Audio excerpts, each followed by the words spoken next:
अऊज़ु बिल्लाहि मिनश्शैतानिर्रजीम बिस्मिल्लाहिर्रहमानिर्रहीम रब्बि यस्सिर वला तुअस्सिर वतम्मिम बिल खैर इन्नका अला कुल्लि शैइन कदीर। सामीन मोहतरम, हम बात कर रहे थे माह मुबारक रमज़ान में एक मुक़द्दस अमल रोज़ा और उसके अहकामात के बारे में, और हमने पिछली गुफ्तगू में ये अर्ज़ किया था कि माह मुबारक रमज़ान में क़ुर्ब खुदा को हासिल करने के लिए, तकवा को ज़्यादा, तकवा के आला मनाज़िर को तय करने के लिए, खुदा से खलवत करने के लिए रमज़ानुल मुबारक के अंदर एक अफजल तरीन अमल एतिकाफ़ का अमल है। हमने पिछली गुफ्तगू में ये अर्ज़ किया था कि अगर एक शख्स एतिकाफ़ की हालत में है तो वो मुअय्यना मुद्दत तक उसी जगह पर बाकी रहे, लेकिन कुछ वजूहात की बिना पर, कुछ मसाइल की बिना पर, कुछ असबाब की बिना पर वो एतिकाफ़ उस जगह से खारिज हो सकता है, लेकिन वापस जब अगर आ जाए तो उस सूरत में कोई मुश्किल उसके लिए पेश नहीं आती। आज हम बात करेंगे कि एक शख्स है, वो एतिकाफ़ के अमल को अंजाम देना चाहता है, तो आया इसके लिए किसी इजाज़त की ज़रूरत है? एक शख्स के जो चाहता है कि रमज़ानुल मुबारक के अंदर एतिकाफ़ के अमल को अंजाम दे, आया इसके लिए ज़रूरी है कि किसी से इजाज़त ले? तो यहाँ पे हम उन मवारद को बयान करेंगे कि किस किस शख्स को किस किस बंदे से इजाज़त लेने की ज़रूरत है। सबसे पहले चीज़ ये है कि अगर एक ख़ातून शादीशुदा ख़ातून है, तो अगर वो एतिकाफ़ के अमल को अंजाम देना चाहती है, चूँकि एक मुस्तहब अमल है, वाजिब अमल नहीं है, वाजिब अमल के लिए किसी चीज़ की इजाज़त की ज़रूरत नहीं, चूँकि खुदावंद मुताल ने वाजिब करार दिया है।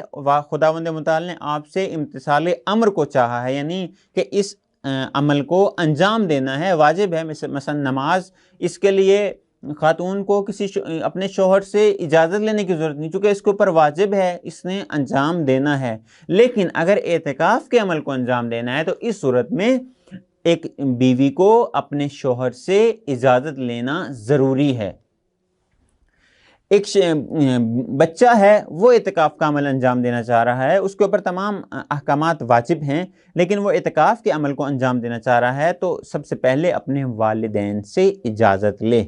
अगर वालिदैन उसको इजाज़त देते हैं तो वो इस अमल को अंजाम दे सकता है। अब यहाँ पे जिस तरह मैंने पहले अर्ज़ किया कि देखें, एक शौहर अपनी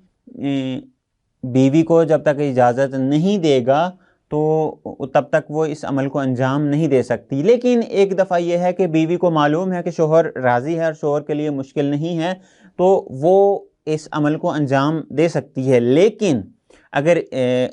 बीवी इस अमल को अंजाम देती है और उसकी वजह से शौहर का हक वो अदा नहीं कर पाती, यानी शौहर के हक को ज़ाया होने का ख़तरा है, तो बनाबर एहतियात वाजिब शौहर की इजाज़त लेना ज़रूरी है।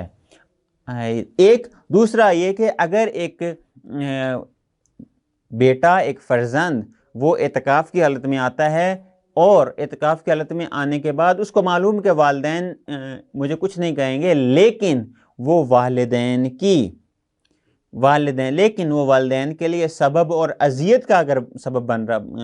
बने, तो उस सूरत में कहते हैं कि इस फ़र्जंद का, इस बच्चे का, इस बेटे का या इस बेटी का एतिकाफ़ का अमल अंजाम देना दुरुस्त नहीं है, चूँकि वालिदैन अज़ियत का शिकार हो रहे हैं, वालिदैन मुश्किल का शिकार हो रहे हैं। तो इस सूरत में ना तो